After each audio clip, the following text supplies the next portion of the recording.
بسم اللہ الرحمن الرحیم۔ باب نمبر 16 خارجی سیاست کے اصول۔ اسلامی ریاست کی خارجی پالیسی کے متعلق جو اہم ہدایات قرآن میں دی گئی ہیں وہ یہ ہیں: الف یہ کہ عہد و پیمان کا احترام، اور اگر معاہدہ ختم کرنا ناگزیر ہو تو اس سے دوسرے فریق کو خبردار کر دینا۔ وَأَوْفُوا بِالْعَهْدِ إِنَّ الْعَهْدَ كَانَ مَسْئُولًا، عہد وفا کرو، یقیناً عہد کے متعلق باز پرس ہوگی۔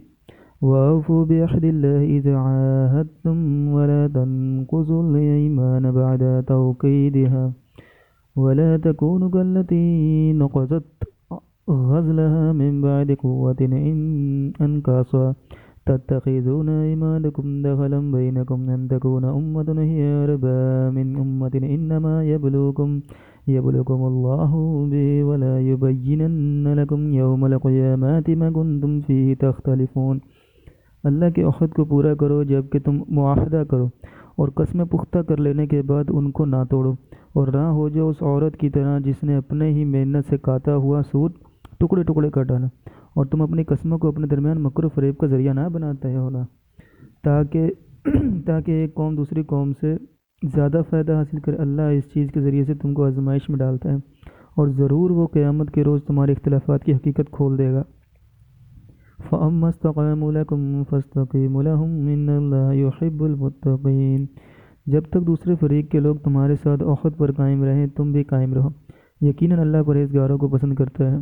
الَّذِينَ عَاهَدتُّم مِّنَ الْمُشْرِكِينَ ثُمَّ لَمْ يَنقُضُوكُمْ شَيْئًا وَلَمْ يُظَاهِرُوا عَلَيْكُمْ أَحَدًا فَأَتِمُّوا إِلَيْهِمْ عَهْدَهُمْ إِلَىٰ مُدَّتِهِمْ۔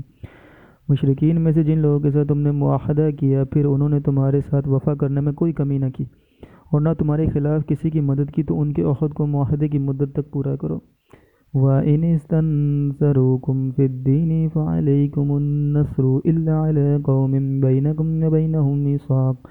اور اگر دشمن کے علاقے میں رہنے والے مسلمان تم سے مدد مانگے تو مدد کرنا تمہارا فرض ہے، مگر یہ مدد کسی ایسی قوم کے خلاف نہیں دی جا سکتی جس سے تمہارا معاہدہ ہو۔ وَإِمَّا تَخَافَنَّ مِنْ قَوْمٍ خَيَانَةً فَانبِذْ إِلَيْهِمْ عَلَىٰ سَوَاءٍ إِنَّ اللَّهَ يُحِبُّ الْخَائِنِينَ۔ اور اگر تمہیں کسی قوم سے خیانت بدعہدی کا اندیشہ ہو جائے تو ان کی طرف پھینک دو ان کا عہد برابری ملحوظ رکھ کر، یقیناً اللہ خائنوں کو پسند نہیں کرتا۔ دوسرا یہ کہ معاملات میں دیانت دار راست بازی۔ وَلَا تَتَّخِذُوا أَيْمَانَكُمْ دَخَلًا بَيْنَكُمْ، اور اپنی قسموں کو اپنے درمیان مکر و فریب کا ذریعہ نہ بناؤ۔ بین الاقوام عدل، وَلَا يَجْرِمَنَّكُمْ شَنَآنُ قَوْمٍ عَلَىٰ أَلَّا تَعْدِلُوا اعْدِلُوا هُوَ أَقْرَبُ لِلتَّقْوَىٰ، اور کسی گروہ کی دشمنی تم کو اپنا مشتعل نہ کر دے کہ تم انصاف نہ کرو، انصاف کرو کہ یہی خدا ترسی سے زیادہ مناسبت رکھتا ہے۔